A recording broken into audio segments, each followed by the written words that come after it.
Hello there. The EU Parliament negotiator, Guy Verhofstadt, has warned that unless the UK makes further concessions, Brexit could be delayed for years.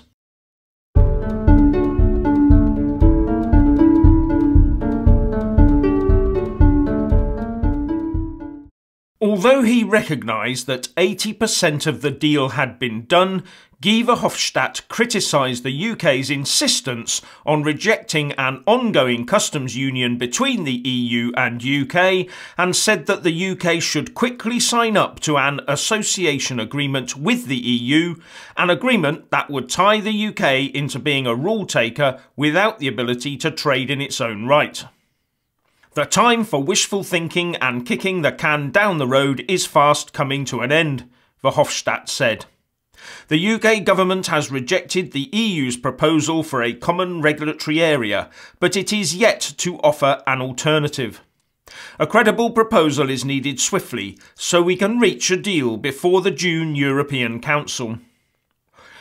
The EU does seem to be in a rush to chain the UK down, doesn't it? That alone should be ringing alarms across Whitehall. The Eurocrats must be getting worried, which is actually a great opportunity for the UK to start wringing what we need out of the EU. The problem, though, is either we come to a deal by 11 PM on March the 29th, 2019, or the UK leaves with no deal. That's how Article 50 of the Lisbon Treaty works. If the EU wants to stretch negotiations out for a longer period, then UK negotiators must start making harsh demands of the EU. And in a Brexit bombshell, the Brexit Secretary, David Davis, has threatened to resign if Theresa May keeps the UK in a customs partnership. David Davis is on the brink of resigning as Brexit Secretary because of frustration over the Prime Minister's plans to strike a deal with the EU on a customs partnership, reports The Express. Friends of the Brexit Secretary David Davis have told the Daily Express that he is extremely frustrated with the direction of government policy and feels he has been cut out of the decisions.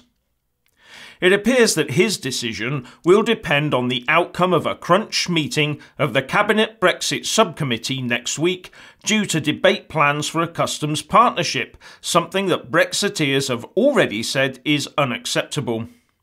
And one of the main problems is that, according to reports, Mr Davis has been sidelined in favour of the number 10 Brexit negotiator, Ollie Robbins, who is also an arch-Remainer and who has pushed this whole customs partnership agenda.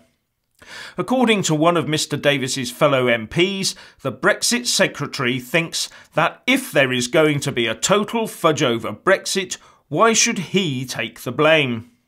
And according to The Sun, Theresa May is clinging on to this customs partnership idea despite being told 8 times to drop it, and Brexiteer Jacob Rees-Mogg calling it a cretinous idea. And the former New Zealand High Commissioner to the UK, Sir Lockwood Smith, said any such customs union would be awful for the UK as well as for the world. Leaving the customs union and the single market, he said, would potentially allow the UK to pursue world-leading reforms in the services and agricultural industries, reports The Telegraph. But if David Davis goes, other Brexiteers may follow, which will be a monumental problem for the PM, but be a massive boost for the EU and Remainers who are openly and actively working against the democratic wishes of the UK people, as well as for Jeremy Corbyn and Labour, who must now be thinking that their time in power is near. Now to the EU.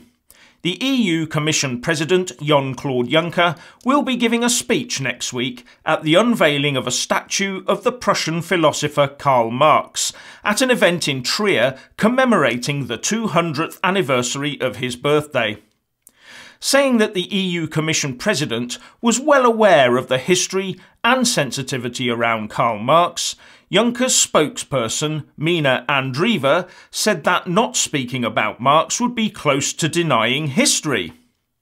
The UKIP Deputy Chairman, Margot Parker, called it an extraordinary decision, saying, "Yes, he changed history, but many have, and few have done so with such appalling results. This is a direct slap in the face of the former Soviet bloc countries of Eastern Europe. So much for common values. One has to wonder what other figures from history they would like to celebrate in order to recognise that they changed history. Who knows? Someday in the future they might be building statues to Nigel Farage. So, please let us all know what you think by leaving a comment below, but also don't forget to grab the video link and share it across Facebook, Twitter and by email. Thank you for watching. Please do like and share this video, and also subscribe to my channel. And when subscribing, please do remember to press on the little bell next to the subscribe button. That way you'll get an alert every single time I put up a new video. Thank you very much for watching.